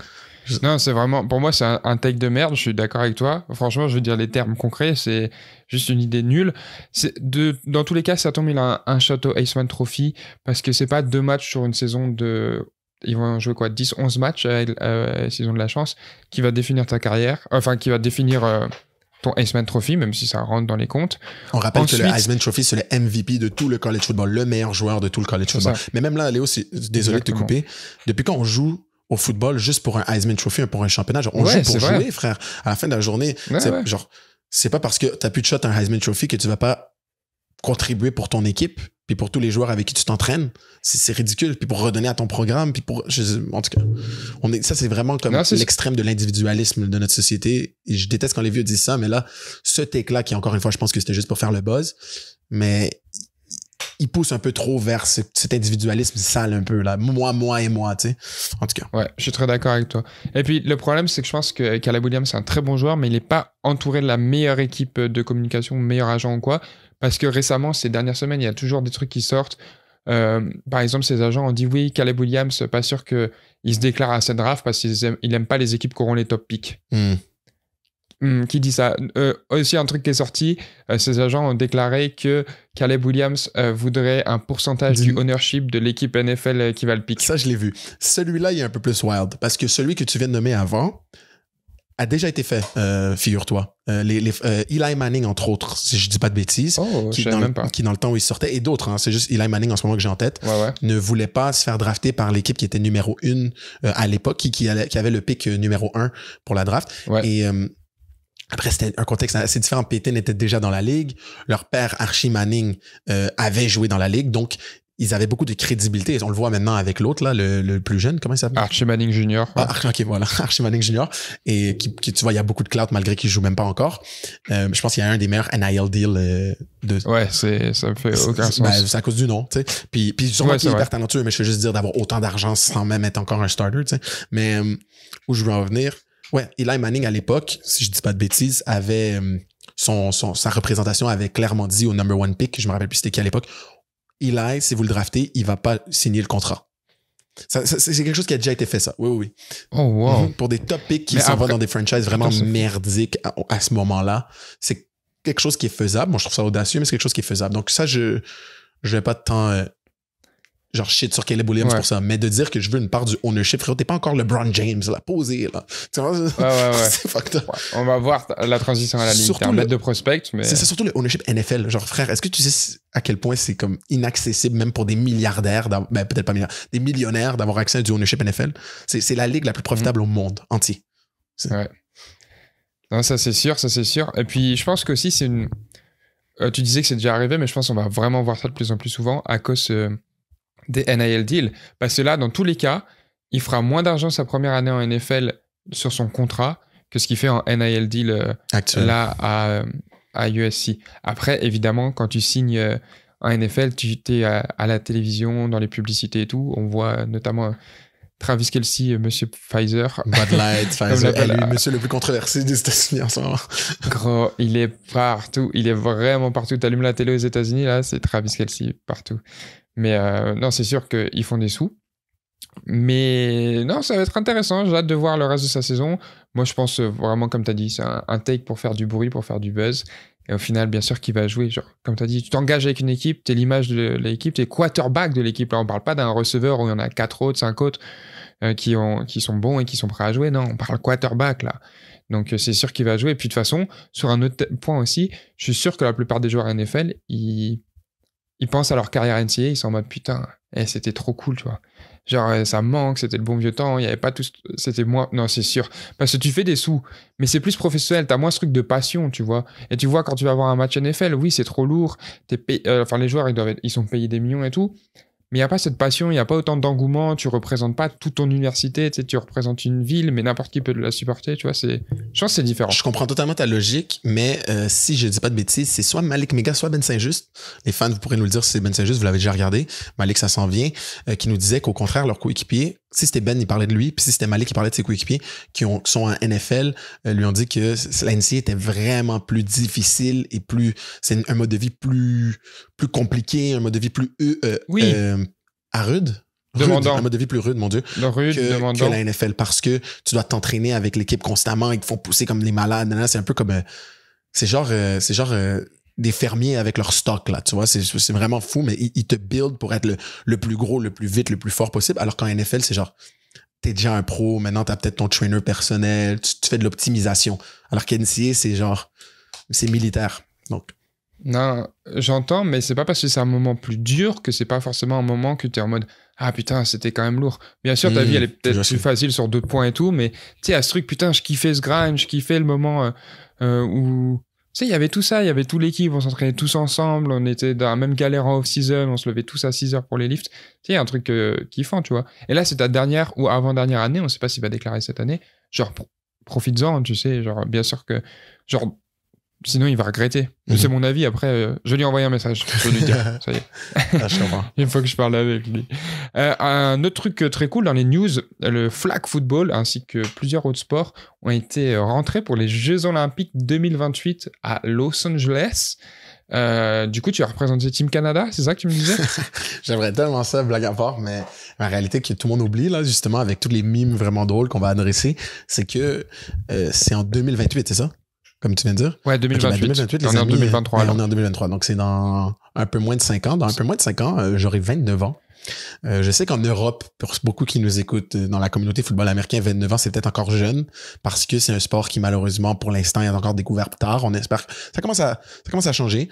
Mais en Amérique du Nord, à 29 ans, foot américain, là, frérot, tu es comptable. Tu fais quelque chose d'autre. Donc, moi, je ne vois pas comment à 29 ans, je serais encore j'ai pas la prétention de dire que à 29 ans, je serai dans une shape d'olympique. Même si c'est que du flag, même si je suis un joueur de foot américain quand même de haut niveau, en termes de niveau global mondial, la réalité, c'est que c'est un sport olympique. Ça va être un sport olympique. Est-ce qu'à 29 ans, je vais être capable de m'entraîner, courir, keep up avec des athlètes olympiques? J'en doute. Même chose pour Tyreek Hill, by the way. Freak athlete, mais il a déjà 29 ans. Donc, genre, les gens qui font Tyreek Hill va battre Tyreek Hill aux Jeux Olympiques en 2028 contre un plumber lituanien. Ouais, comment on dit plumber en un plombier. Un plombier lituanien. Je sais pas si Tyreek Hill, à cet âge-là, va être capable de keep up avec le plombier lituanien à 34 ans. Moi, j'ai un autre take que le tien sur ça. En fait, je pense que le flag, surtout aux États-Unis, et quand tu regardes les championnats du monde de flag, j'ai regardé la finale Italie-USA de World Games je crois que c'était l'année dernière. C'est tellement drôle. C'est intéressant à regarder. J'ai regardé la même crise de finale, bro. Ah ouais? Je te jure. Quand ils ont annoncé les JO, je me suis dit, attends, je vais aller. Finale. Oui, mais je suis allé. En tout cas, ça, c'est très drôle. Je suis allé la binge-watch. Mais c'est fou comment ils jouent au flag d'ailleurs, by the way. Hein. Ils ont vraiment des stratégies. Faut vous regarder, si vous connaissez un peu le foot, regardez cette vidéo. C'est vraiment. Genre, c'est un autre sport quasiment, tu vois. Et en fait, c'est souvent des gens un peu plus âgés. Je pense que le flag, c'est un jeu où il faut un peu plus de maturité, peut-être dans son intelligence de jeu. Et tu vois que, surtout dans un système américain, en gros, au moment des JO, tous les joueurs qui seront au collège, ils seront au collège, ils vont peut-être pas aller faire les JO pendant l'été, enfin à l'université, j'ai dit collège parce que je suis un bâtard et je fais genre je suis américain, mais je voulais dire l'université. Les joueurs NFL, ils seront en pre-season au moment de ça. Donc je pense que ça va être des joueurs qui viennent de retire de la NFL, qui viennent à la retraite de la NFL, des gars de 33 à 34 ans qui ont joué en NFL pendant des années, qui pourraient peut-être faire des rosters NFL, mais vas-y, pas jouer à leur prime et tout. Et c'est eux qui vont aller représenter les États-Unis au flag, et c'est eux qui vont jouer. Donc moi, je pense pas qu'on verra une équipe de flag de rookies ou de jeunes qui ont genre 24, 23 ans qui sortent college, parce qu'on a déjà parlé dans ce podcast, mais dans quelques années, l'âge de la NFL va se décaler un peu. Là, il y a quelques années, il y avait des gars de 19, 20, 21 qui rentraient. Je pense que d'ici 3-4 ans, ce sera plus 22, 23 parce que justement, avec les NIL et tout, il faudra profiter de cette expérience college. Et moi, c'est ça. Moi, mon take, ce sera que je pense que Tyreek Hill sera dans l'équipe. Il sera fraîchement retiré de sa carrière NFL, peut-être de 1 ou 2 ans. Il aura train avec l'équipe nationale de flag. Et puis voilà. Ça se peut. Puis je tiens à dire que je suis conscient que Tyreek Hill est un bien meilleur athlète que moi et qu'à 34 ans, il va être encore un athlète de renommée mondiale. Mais est-ce qu'ils vont être capables de dominer des athlètes à travers le monde qui, eux, vont peut-être s'entraîner à l'année longue? Dans le cas de Tyreek, peut-être, oui, certes. Mais en général, est-ce que en fait, on le voit un peu dans le basket.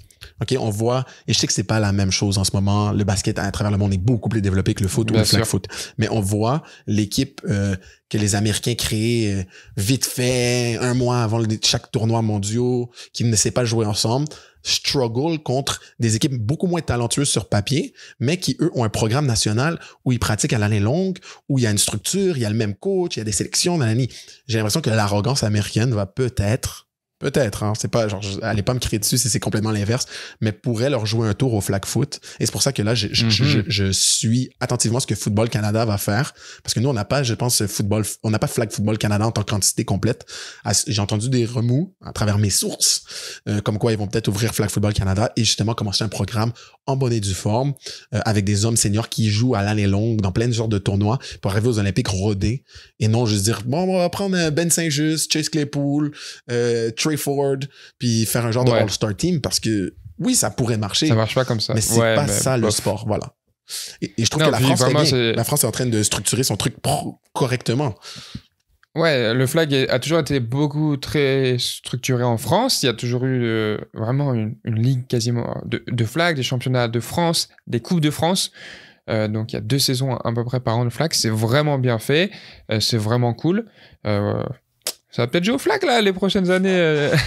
En tout cas, c'est cool. Si le sport est grandi, puis ça va surtout faire une bête de fenêtre d'exposition pour le flag. C'est un sport accessible, c'est un sport très cool. Il y a aussi le street flag à Paris, rien à voir, mais on est champion de titre. Voilà, je voulais le dire. Moi, je pense que c'est très pertinent. Bien fait de le dire. Ouais, non, c'était important. Donc, hâte de voir ce que ça va faire pour le flag. Maintenant, moi, j'ai un autre take. Certes, ils ont annoncé le flag au JO 2028 et on est très contents, mais ils ont aussi annoncé le lacrosse. Ouais. Et moi, je pense que j'ai une chance de faire équipe de France de lacrosse. Donc, ce que je vais faire, dès que je reviens de mes ligaments croisés, je vais trouver un club de lacrosse en France. J'avais déjà recherché, je crois pas que ça existe. Il y avait une ligue il y a quelques années. Mais c'est ça. Attends, pardon, c'est ridicule, ça. Ce sport-là est passé aux Jeux Olympiques. Tu me dis, il n'y a pas de ligue en France, tu penses. Alors que le foot américain, qui est déjà un sport très obscur, là, on travaille dans l'obscurité en termes de sport hors Nord-Amérique du Nord. Il y a déjà une ligue en France, il y a une ligue en Italie, il y a une ligue. Comment la crosse, et j'ai pas de haine contre la crosse, hein? Non, t'inquiète. Mais comment ce sport est passé aux Olympiques alors que quand je pense aux pays européens, je sais même pas s'il y a des ligues. C'est comme... En tout cas, Les frérots, on va faire nos recherches. Si vous faites du lacrosse ou vous connaissez des gens qui font du lacrosse en Europe... Je sais pas si vous faites lacrosse ou si vous faites du lacrosse, j'ai aucune idée. C'est mon fac, là. C'est du lacrosse. Okay. Je sais que ça s'écrit tout d'un coup. Ok. Je sais pas pourquoi. Parce que je crois que c'était brandé comme ça à un moment. C'était vraiment lacrosse. Ok. Bref, dans tous les cas, si vous en faites, moi je suis curieux, ça fait des années que j'en parle à Nick, je veux faire une vidéo où je teste le lacrosse. J'ai grandi en regardant Teen Wolf, qui est une série où il joue au lacrosse. C'est ma seule connaissance du sport. J'ai regardé 2-3 matchs et tout. Ça se joue sur turf, il y a quelques contacts, ça bouge un peu, faut trouver des interzones. Je vais m'entraîner 5 ans et j'irai aux Jeux Olympiques, pas au flag, parce que je sais qu'il y a des meilleurs joueurs de football et de flag en France que moi. Mais j'irai au lacrosse, mesdames, messieurs. Et si c'est pas le lacrosse, ça sera le cricket. Vous allez vous faire enculer par l'équipe du Canada. Mais quand je vous dis enculer, là, parce que moi, je suis québécois, c'est genre la seule province au Canada où c'est pas gros, mais tout le reste du Canada, c'est hyper gros. C'est un sport, en fait, qui a été, malheureusement, tristement, volé aux Autochtones. C'est un sport que les Premières Nations au Canada, quand les colons sont arrivés, c'est un sport qui était une variation là, du sport, bien sûr, qui était pratiqué nation contre nation, si je dis pas de bêtises. Donc, peut-être la nation iroquoise contre la nation algonquienne, par exemple. Et c'est un sport que les colons donc les colons français de l'époque ont remarqué, et aussi les colons anglais, et ensuite ont adopté. Et aujourd'hui, c'est un sport qui, je pense que c'est techniquement le sport d'été national au Canada. Genre, le sport d'hiver, c'est le hockey. Oh, puis, ouais. Ok, ouais. C'est gros. C'est vraiment gros au Canada. Puis il y a une ligue Amérique canadienne. C'est juste que je sais pas si tu peux bien en vivre. Je sais juste que c'est vraiment gros for college et tout. Puis il y a beaucoup de monde qui y joue. Puis je sais que il y a du haut niveau. Je sais juste pas à quel point c'est un sport qui peut être un sport olympique. C'est tout. Genre, je ne vois pas d'autres nations que les États-Unis et le Canada être bons là. Tu vois ce que je veux dire? Donc, Ouais. Non, c'est sûr, je suis très d'accord avec toi. Mais curieux de voir. Et je pense qu'il y a de la place, justement. Après, je sais, hein, je vais pas faire l'équipe de France de lacrosse et les JO pour gagner. Hein. Oui, c'est juste pour dire, ouais, moi j'étais un athlète olympique au lacrosse. Of course. Oui. Voilà, je laisse tous les joueurs parce qu'en France, tout le monde se dit, ah ouais, dans 5 ans, tout ça, flag, vas-y. En plus, le flag, ça bump, tu sais, c'est quand même, il y a du monde qui en fait, c'est à côté du football américain, c'est pas les mêmes saisons. C'est tellement plaisant aussi jouer au flag. Ouais, non, c'est vraiment cool. Là, ça me manque. De tout le monde en parle, j'ai pas joué cet été, là, ça me manque le flag. Mais non, ouais, voilà, c'est mon ambition. Dites-moi si vous croyez en moi dans les commentaires et en message privé, ça me fera plaisir. D'ailleurs, pendant qu'on y est, allez voir notre compte Sans Stress podcast sur Instagram et sur TikTok. Il y a des clips de cette émission. Donc voilà, profitez-en, allez voir ça. Un dernier petit truc, qu'on parle d'équipe nationale. Ce week-end, il y a l'équipe de France qui joue un match contre la Serbie. C'est quoi ton pronostic comme ça, brut? T'as pas fait aucune étude, c'est quoi ton pronostic? En connaissant absolument rien sur l'équipe nationale serbe ou même sur le football serbe, mais ayant vu les gens qui ont été appelés pour cette campagne équipe de France, je pense que l'équipe de France a une très bonne chance de gagner. Je crois qu'il y a beaucoup des gars qui ont fait le LF. On parle de Amir Kilani, on parle de Idriss Jean-Alphonse, on parle de Nicolas Candard, si je dis pas de bêtises. Il y va pas. Ah, ben je peux comprendre. Désolé, après pour ces les 6 vétérans. saisons de suite. Mais 24 matchs ce c'est matin. ridicule. Non, un peu moins. Mais 22. je pense vraiment, bon, encore une fois, complètement aucune connaissance de l'équipe serbe, mais je pense que l'équipe de France est due là pour un. C'est en Serbie ou en France? En France. Bon. À Avignon. Comment ça serait le fun là que vous gagniez un match en France? J'allais dire on tabarnak. Ça serait le fun que vous gagniez un match en France. Ça fait longtemps. C'est qui le QB? Léo? C'est Léo. Léo Cremades. Ouais, je pense vraiment une petite victoire française. Je pense pas par beaucoup, mais une petite victoire française, ça ferait du bien. Moi, je vois 28-14 pour la France. Encore une fois, faut comprendre que ce podcast, on fait des takes sur le football sans aucune étude et c'est pour ça que c'est le meilleur podcast de football. Et c'est pour ça que ça Il y a des s'appelle gens Sans stress. Voilà. Sans stress, exactement. On stresse pas. Nos pronostics, c'est nos pronostics. Si vous avez un problème, c'est pas notre problème. Pour terminer cet épisode, comme à notre habitude, dans tous les épisodes, on finit sur notre pet peeve de la semaine, un petit détail qui nous a énervé, et aussi sur nos moments qui nous ont redonné foi et espoir en l'humanité. Est-ce que tu as un pet peeve, Nicolas? Ah, 1000%. Donc, ce samedi, on jouait contre Acadia University, avec Bishop. Donc, avant-dernier match de saison régulière, on jouait à Acadia. Donc, comme vous savez, pour nos matchs à l'extérieur, ou pour ceux qui écoutent ce podcast depuis un petit bout, on prend toujours l'avion parce qu'on est la seule équipe du Québec qui joue pas dans la conférence du Québec. Donc, on joue dans la conférence des Maritimes qui regroupe les provinces de la Nouvelle-Écosse, du Nouveau-Brunswick et de l'île du Prince-Édouard, mais au football, c'est juste la Nouvelle-Écosse et le Nouveau-Brunswick. Et donc, on prend l'avion jusqu'à l'aéroport d'Halifax et de là, on prend un bus et on se rend à nos matchs. C'est bon? Vous avez compris? Parfait.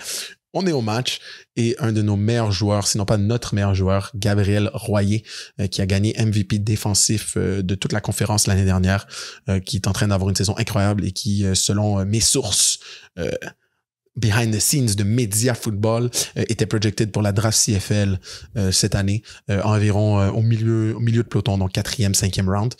C'est malheureusement fracturé le péroné sur une action, si je dis pas de bêtises, sur kick-off. Ou sur kick-off. Aïe. Exact, ouais. Aïe. Et bon, vous connaissez le football, ça arrête le jeu, tout ça. Les physios, les thérapeutes sportifs, les médecins sportifs se rendent à côté de lui pour apprêter la situation.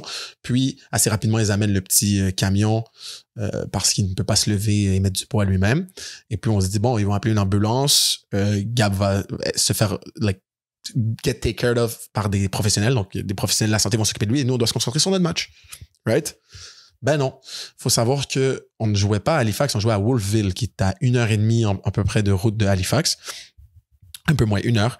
Et la réalité de la Nouvelle-Écosse, qui est une beaucoup plus petite province, c'est que c'est difficile d'avoir des services médicaux rapidement.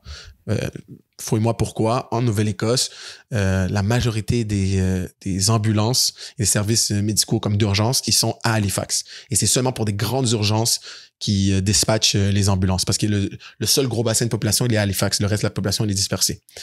Et donc, si quelqu'un, par exemple, fait une crise cardiaque à Wolfville, okay, ils vont souvent venir le chercher en hélicoptère pour te dire à quel point les ambulances sont loin. Wow, c'est fou ça. Exact. Donc là, Gabriel, il est en train, tu sais, quand même visibly in pain. On n'a pas de morphine, rien. On est en train de stabiliser comme on peut. Et on appelle pour une ambulance et ils disent, c'est pas assez une urgence pour qu'on vous amène un hélicoptère parce que c'est pas vidéo de mort. Sauf qu'il est derrière notre banc visiblement en train de créer, genre d'avoir la douleur de sa vie, là. Tu vois ce que je veux dire? Mm-hmm. Il a une serviette entre les dents puis on l'entend un peu gémir, tu vois, mais tu sais, c'est un gars très tough, donc il est pas en train de crier au meurtre, mais moi, je peux t'assurer que moi, je serais en train de crier au meurtre. Tu sais, c'était quoi la solution? Ils l'ont fait aller en voiture. Taxi, frérot. On est un pays du G7. Tu sais, j'aime bien vous insulter la France, là, on est un pays du G7, d'accord? Et autant que Bishop, à chaque match, sans exception, on met une ambulance, d'accord?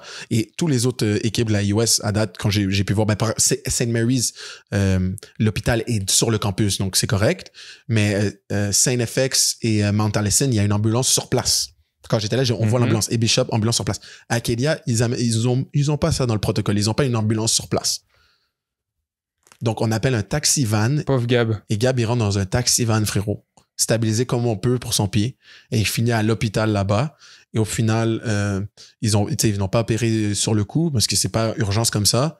Bienvenue au Québec, bienvenue au Canada. Ça, c'est vrai.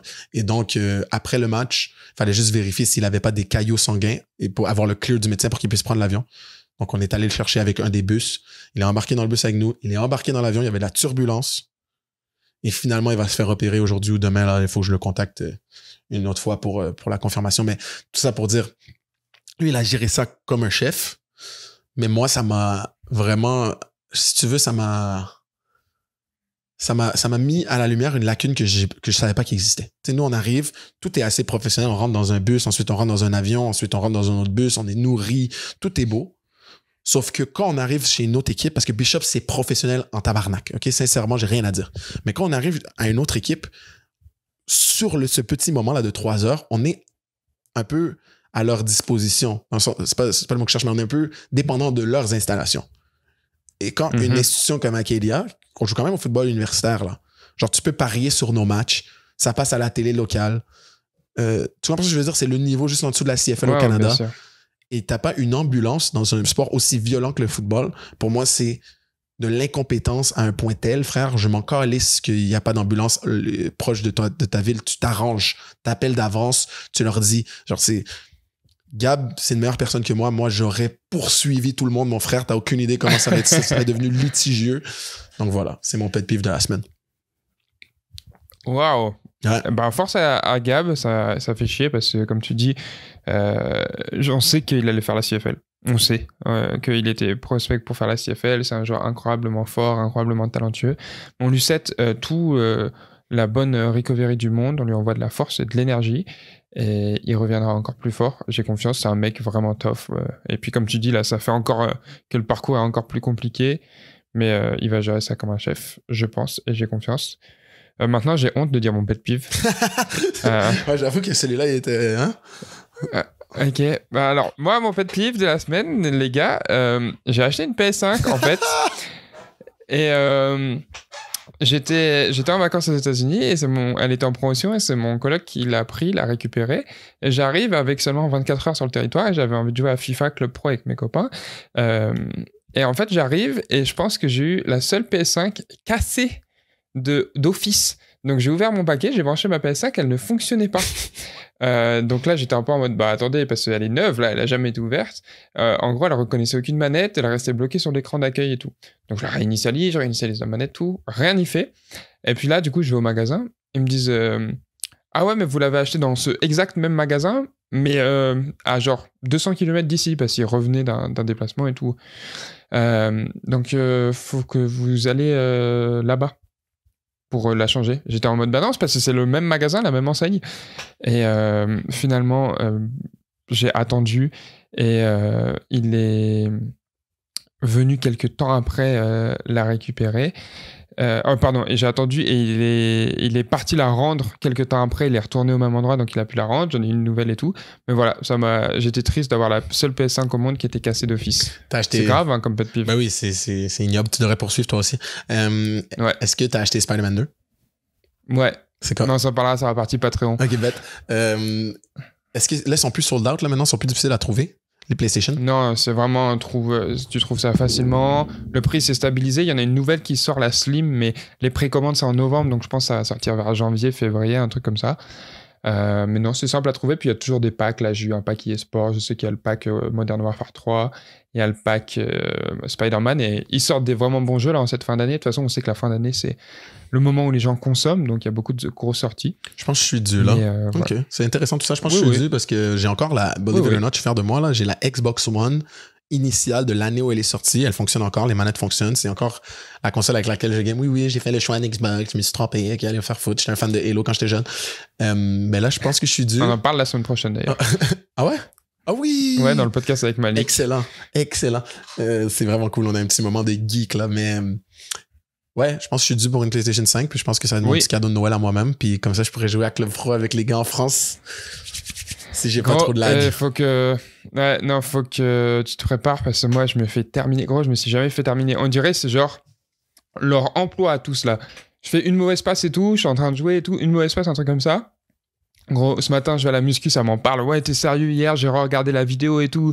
À ce moment-là, on était 3 en contre-attaque, ça m'a fait. Wow. Et j'étais en mode, ah, ok. Genre, non, Club Pro, c'est sérieux là. Ça change je vais être goaler, c'est ça que j'ai dit. Je sais pas si ça existe, goaler dans Club Pro, mais ça. Ouais, mais c'est vraiment dur. Ah, frérot, c'est vraiment dur. Puis à la fin de la journée, je suis pas en France, fait qu'ils pourront pas. Puis deuxièmement, je suis québécois, genre j'ai l'impression qu'ils vont être plus gentils avec moi. Ouais, sûrement. C'est pas seulement il me déteste, Voilà, si ça joue. ça aussi. Est-ce que t'as un moment qui t'a redonné foi en l'humanité cette semaine? Non, man, une vraie semaine de marde. Non,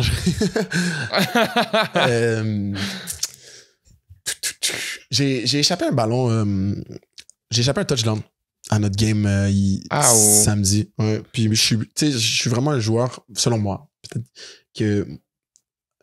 En fait, j'ai l'impression que pourquoi je suis un starter à Bishop depuis que je suis arrivé, puis pourquoi j'ai un poste quand même important, puis j'ai beaucoup de balles, c'est que la chose qui me répartit du lot, que tout le monde, il y a d'autres personnes qui sont réparties. Qui te fait ressortir du lot. Ouais, c'est ça que tu veux dire. Hein? Oui, I guess. La chose qui me fait stand out, ok, c'est que j'attrape les ballons. J'échappe très, très, très peu de ballons. Oui, je suis un bon route runner. Puis je pense peut-être, même cette année, on me l'a dit, je suis le meilleur route runner en termes de technique de notre équipe, mais il y a d'autres gars qui courent des routes aussi bons que moi, juste pas avec la technique. Ils sont plus athlétiques, ils sont plus rapides, ils sont plus physiques. Donc, c'est pas ça qui fait que je joue. D'accord? Bon, c'est clairement pas mon athlétisme qui fait que je joue, c'est clairement pas ma vitesse qui fait que je joue. Ce qui fait que je joue, c'est que 99% du temps, quand tu lances une balle à Nick, il va tomber avec. Donc, quand j'échappe un ballon, je me sens un peu comme un imposteur. Je sens un peu qu'il y a des gars qui sont sur notre banc, qui sont très talentueux, qui devraient prendre ma place. Et donc là, je tombe dans une spirale. Et tu sais, on m'enlève pas, on me laisse. Et là, je tombe dans une spirale négative et tout. Et donc, quand j'ai échappé ce ballon-là, je suis rentré sur le banc, puis je commençais vraiment à pas me sentir bien, tu sais, parce que c'était pas une balle, tu sais, il y a des balles que ça va, je suis capable de me remettre, elle était vraiment basse, c'était un one hand, whatever, mais là, j'ai vraiment échappé une balle dans mon chest, tout seul dans la end zone. OK? Et oui. Et ça se voit que t'as pas regardé le match. Et, non, je t'avoue, j'ai allumé, vous meniez, j'ai dit OK. Non, je comprends, t'inquiète. Puis anyway, c'était un match, tu sais, il y a des matchs en fin de saison qui sont moins le fun, puis c'était un de ces matchs-là qu'on voulait juste comme passer au prochain, là, tu comprends? Puis, je suis rentré sur le banc. Puis c'est là que je vois que notre équipe a fait du gros progrès. On n'est plus l'équipe qu'on était quand je venais d'arriver. Je suis rentré sur le banc. Il n'y a pas une personne qui m'a dit « Ah, t'as déjà pas... » Zob. Tout le monde est venu voir. Vraiment, là, des gens, des D-line, des linebackers, tu sais, des gars avec qui tu les côtoies, mais c'est pas des gars que tu t'attends à ce qu'ils vont venir faire un commentaire sur le catch. Et Nick, on sait tous que tu fais ce catch-là. Il n'y a pas de souci. Next one. Une de nos GA, donc graduate assisting, donc qui est une coach élève qui vient aider. Elle s'appelle Zoe. C'est une jeune femme c'est vraiment cool ce qu'elle fait. Il n'y a pas beaucoup de jeunes femmes dans le coaching, puis elle nous aide beaucoup. Elle est venue me voir, elle m'a dit Nick, il n'y a pas de souci, genre tu vas attraper la prochaine balle. Et comme de fait, quelques drives plus tard, sur un curl route, j'attrape un tough catch contre body dans les airs et tout. Puis boum, directement, j'étais back dans mon match. Mais c'est ça, je pense que ça m'a pas redonné foi en l'humanité comme telle, mais de voir mon équipe, genre, on to the next, Nick, c'est normal que tu échappes un ballon dans la ligne, genre ce positivisme, ça m'a vraiment fait quelque chose, puis ça m'a permis de me dire, ben oui, Nick, qu'est-ce que tu fais là? Genre, on s'en fout, ça va arriver d'échapper des ballons parfois. Oui, tu te tiens au standard, mais l'important là, c'est que tu move forward. Donc voilà, c'est mon moment qui m'a redonné foi en l'humanité. Je suis chanceux d'avoir des coéquipiers comme ça. C'est bien. Ouais, c'est cool, parce que c'est dur d'avoir un short-term memory, mais c'est important en tant que joueur de foot, genre vraiment passer au prochain jeu, ne pas laisser ses sentiments rentrer en jeu, ça doit être très robotique quand on joue, tu sais, pas de feeling, ça c'est là où on joue mal, et c'est très très dur à faire, donc si tes coéquipiers t'aident et te poussent dans ça, c'est vraiment cool pour toi. Tu as de la chance, moi il m'aurait dit tu pues la merde. Mais ça c'est la toxicité française. Toxicité, ouais, mais important, toxicité dans le club. On a vu quand on était trop gentils entre nous, on performait moins. Mais est-ce que c'est négatif? Oui, c'est négatif, mais on a ce truc de... Dès qu'il y a... Tu sais, tu te sens un peu jugé par l'autre en mode « Ah ouais, ok ». En fait, t'as envie de donner 1000 fois plus.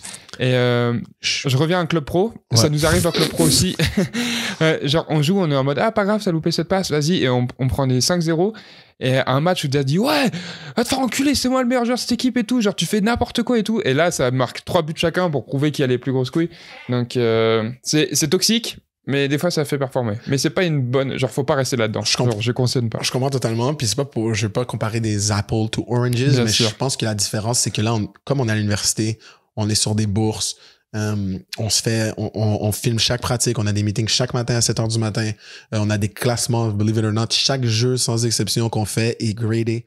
Le grading est posté en public, toute l'équipe peut regarder le grading, ton grading global de match, genre c'est très très très méticuleux. Faut comprendre que notre coaching staff, il vit de ce qu'il fait. Genre si on performe pas bien, ils peuvent pas nourrir leurs enfants. Donc il y a tellement de stress constant, il y a tellement un stress de performance que quand c'est le match, si tu foires, ça sert à rien de dire à la personne t'as foiré, il le sait, et donc tout ce que tu peux faire, c'est amener du positivisme. si je peux me permettre, je pense qu'en France, malgré que vous êtes un programme des plus professionnels en France en termes de comment ça peut être fait, juste peut-être derrière les Mousquetaires de Paris qui jouent dans une ligue encore plus pro, il y a quand même un peu moins cette rigueur constante de tous les jours, juste par manque de ressources et par manque du fait que c'est pas à temps plein comme nous on est à l'université, si tu vois ce que je veux dire. Et donc vous pouvez vous permettre de imposer cette rigueur en tant que joueur. Mais nous, si avec tout ce qu'on fait déjà, on impose une rigueur, ça va juste devenir toxique au point où les gars vont pas performer. Ouais, bien sûr. Voilà. Bah, comme tu as dit, tu étais déjà dans le système, tu as été dans un système un peu comme ça. Ta première année à Bishop, et tu es content de t'en sortir en mode c'est moins toxique, c'est plus. Voilà. C'est ça, tout ce que tu viens de dire. Ça semble plus professionnel. Juste être clair, ça n'a jamais été toxique à Bishop. Vraiment, ça, c'est un truc, on est chanceux, c'est vraiment une belle énergie. C'est juste qu'on était une équipe moins forte. Et donc, peut-être que les gens se plaignaient plus, alors qu'aujourd'hui, nos standards sont hauts, mais on est quand même dans le positivisme. Tu sais, genre, après ce match, on était vraiment déçus, malgré qu'on a gagné par 20 points, genre. C'est juste qu'on était déçus parce qu'on pensait qu'on devait les battre par plus. Tu sais, là, on est 5-2. Ça va vraiment bien. Je pense que c'est le meilleur record de Bishop depuis 2013. Non, c'est vraiment lourd, ça fait plaisir de voir Bishop. Puis 5-2, et les 2 défaites, c'était des trucs tight, là. C'est pas des... Ah ouais. Non, il y a une défaite, elle s'est jouée en 3 overtime. Hein. On va s'en parler et dire les termes. Ouais, les 2 défaites, étaient contre Saint-FX. Saint-FX, qui est une équipe qui n'a pas encore perdu dans la conférence depuis 2019. Une équipe qui s'est rendue en demi-finale nationale contre Saskatchewan et qui au 4e quart, c'était 14-14. On l'a déjà dit dans un autre podcast, ou 8-8, je m'en rappelle plus trop. 14-14. 14-14. Puis une équipe contre qui, au début de l'année, on a perdu 22-8. Malgré qu'on aurait pu scorer dernière minute, là, on a justement... Je pense que j'ai échappé un touchdown encore. Tabarnak, Nick. Et la deuxième game, c'était 34-34 en triple overtime, puis on a fini par perdre 37-34 sur un field goal. Donc, on a vraiment hâte de les revoir en play-off et de finir ça une fois pour toutes. Ça va être la grande vengeance. On a hâte. Moi, mon petit moment qui m'a redonné foi en l'humanité cette semaine, je suis obligé de l'aborder parce que oui, ça s'est passé cette semaine. Mais on en parlera plus en détail quand on fera l'épisode sur les one-on-one et Londres. C'est le fait que ça fait quelques années, je fais des vidéos sur YouTube. Je suis content, j'essaye de faire avancer le foot et tout. Puis évidemment, j'ai des exemples. J'ai des gens que je regarde, dont Destroying, qui est le plus gros YouTuber football américain. Et le fait que lui vienne après nous me voir, c'est ça, vienne me voir, vienne discuter avec nous, vienne dire hey, j'ai vu ce que t'as fait, c'est vraiment trop cool. J'aimerais qu'on... Bon, je vous le dis, hein, mais j'aimerais qu'on travaille ensemble et tout. Genre, ça a fait un truc dans mon corps, je sais pas comment expliquer, mais j'étais vraiment, vraiment, vraiment heureux là. Genre, ça m'a... Waouh, ça fait plaisir de te sentir validé par... les gens que tu regardais et tout avec des grands yeux quand j'étais plus jeune, entre guillemets, quand je commençais à faire ça. La route est encore longue, mais voilà, ça m'a fait plaisir, c'est mon petit moment qui m'a redonné foi en l'humanité. C'est cool, c'est vraiment beau. Nick a rien à dire, on s'en bat les couilles. Je suis content pour toi, man. C'est un beau moment, je suis content d'avoir vécu avec toi, puis ce n'est que le début. C'est ça, c'est que le début. En tout cas, si vous avez aimé cet épisode de Sans Stress, sachez qu'on va essayer d'alterner comme ça avec des épisodes un peu plus actus, un peu plus nous deux, et les invités qu'on a pu record, parce qu'on a record beaucoup d'invités, mais l'essence de Sans Stress, c'est quand même nous deux qui parlons de foot, qui parlons de tout ça, donc on vous oublie pas. On va essayer d'alterner comme ça, laissez-nous savoir si ça vous plaît, puis pensez à vous abonner sur toutes nos plateformes, allez voir l'extrait Patreon. Voilà, continuez de donner la force, comme on a dit, c'est l'épisode de la gratitude, on est trop content d'être là où on en est, merci beaucoup.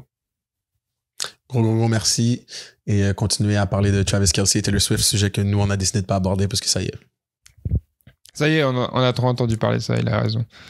Donc voilà, on se retrouve la semaine prochaine dans un nouvel épisode de Sans Stress, puis à bientôt. Ciao out.